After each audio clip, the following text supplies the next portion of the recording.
can then use that knowledge that we know that ChatGPT understands a specific framework on previous queries that we have done. So we will then give ChatGPT a query, and we will ask it to use previous information in order to use a framework that we have verified in order to undertake an online marketing activity.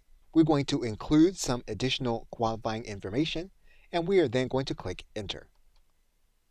And we are going to allow ChatGPT to do what we have asked it to do.